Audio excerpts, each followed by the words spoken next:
Next is real and complex exponential signal. Exponential signal is of two types. These two type of signals are real exponential signal and complex exponential signal. Signal which are given below that you can see here. Real exponential signal are a real exponential signal defined as x of t is one of the signal. A is an amplitude. E to the power of sigma t is an one of the exponential signal where A is an amplitude and sigma is a real time. Sigma is real value without any imaginary value. And depending on the value of sigma, the value will be different with the exponent. Okay. If sigma is positive, the signal x of t is growing exponential. If the sigma is negative, then the signal will be decaying. Okay. If sigma is equal to positive value, then you can see the exponential signal as this way. That is a growing. Okay. Growing signal, that is x of t. Here it is t. Okay. And if the value of your sigma is equal to negative value, then it will be decaying. You can take it as decaying signal.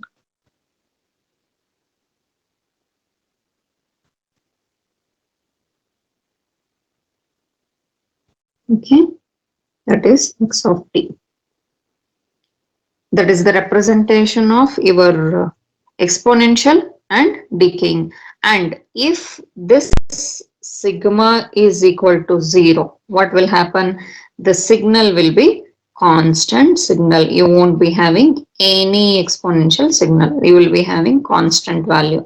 It won't be varying anyway. That is amplitude with the value, amplitude value. That is represented in A. Okay, in the figure A it is represented. This is C, this is B.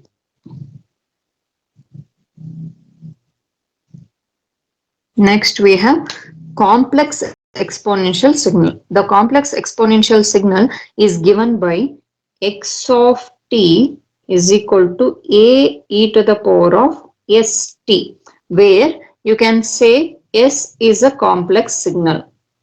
It is a complex signal. All complex variable.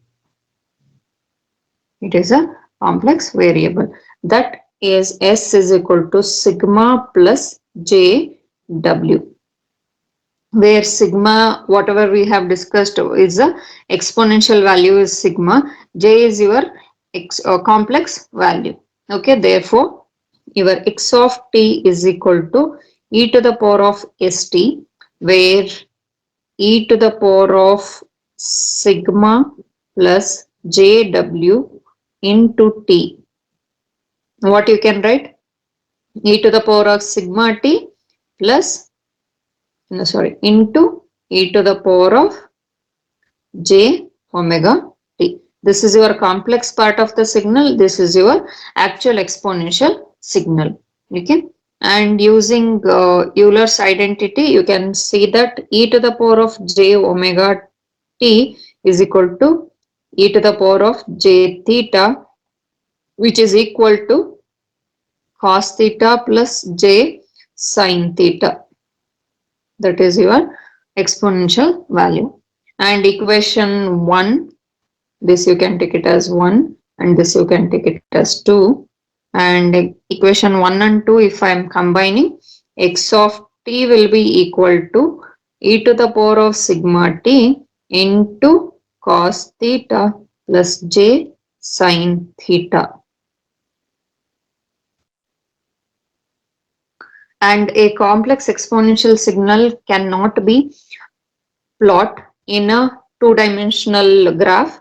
It should be plotted in three-dimensional graph. You can't draw it in an actual two-dimensional. Whatever we have drawn till now, that is a two-dimensional representation. If I am going for the complex signals, then it can't be written on 2D pages. You have to write it in the three-dimensional graph because J will provide you the third dimension.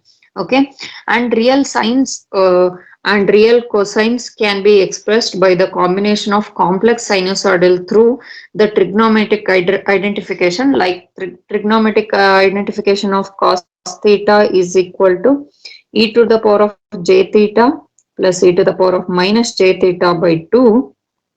If I am going for sine theta, it is e to the power of j theta minus e to the power of minus j theta by 2, j2.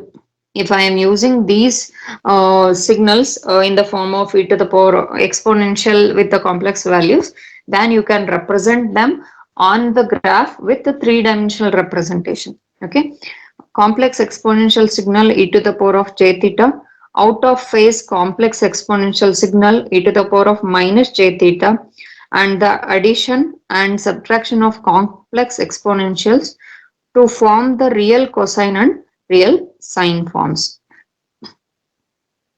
Next we have electromagnetic spectrum, that is EM wave is signal made of oscillating electric and magnetic fields.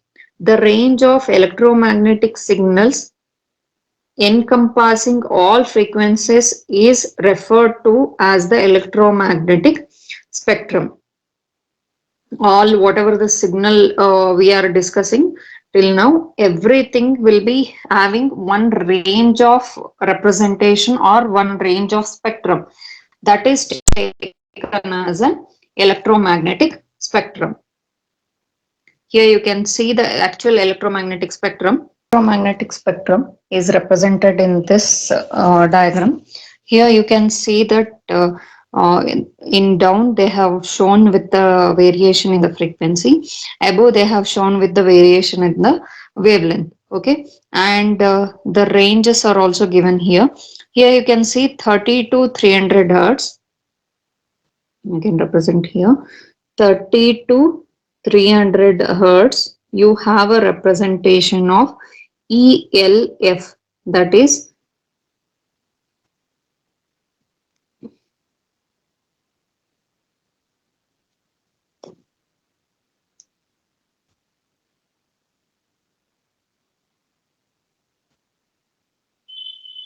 extremely low frequency. Extremely low frequency. As per the frequency, they have represented the bands. If we are going for from 300 hertz to 3 kilohertz, you will be having the VF, that is voice frequency. Okay. Next range is 3 kilohertz to 30 kilohertz. What is it? VLF, that is very low frequency range. Next is you have a range of 30 kilohertz to 300 kilohertz, that is of LF, that is low frequency. Okay. Next we have 300 hertz to 3 megahertz. In between this range, you have MF, that is medium frequency.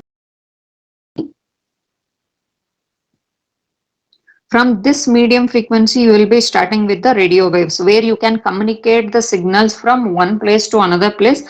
We'll be using these range of waveform or these range of frequencies. For that reason, it comes under radio waves.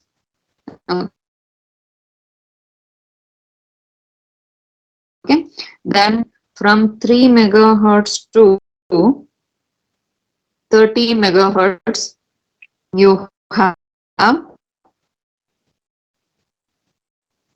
HF, that is high frequency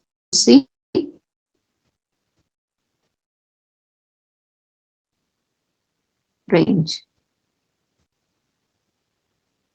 Next we have 30 megahertz to 300 megahertz. That is taken as VHF. That is very high frequency.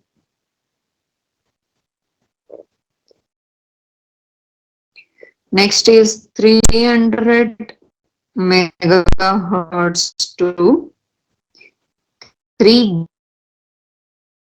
gigahertz. Okay, this is for high range of for transmission signals will be using this, that is called as UHF, that is ultra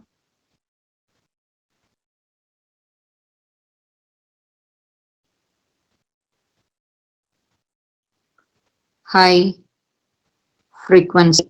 Range 3 to 30 hertz using for your satellite connectivity. That is just high gigahertz to range is not extremely high frequency. Millimeters distances. And in opticals, one is infrared range, visible light range, and ultraviolet. Will be X-ray, gamma rays, cosmic rays. That one, that is the range which is represented here. For infrared, you will be having from 10 that is 9 micron. For visible light, you will be having 0.7 into 10 raised to minus 6 meter, and you will be having ultraviolet range is 0.4. Ultraviolet is little bit visible, but visible light is the one what we are seeing.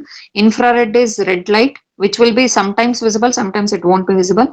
And other than that, this whatever the rays we have, say light waves we have, that is X-ray, gamma ray, cosmic ray, all these things are invisible for to our eyes. And through these lines or through these type of signals or medium also we can transmit the signal. And with respect to frequency, in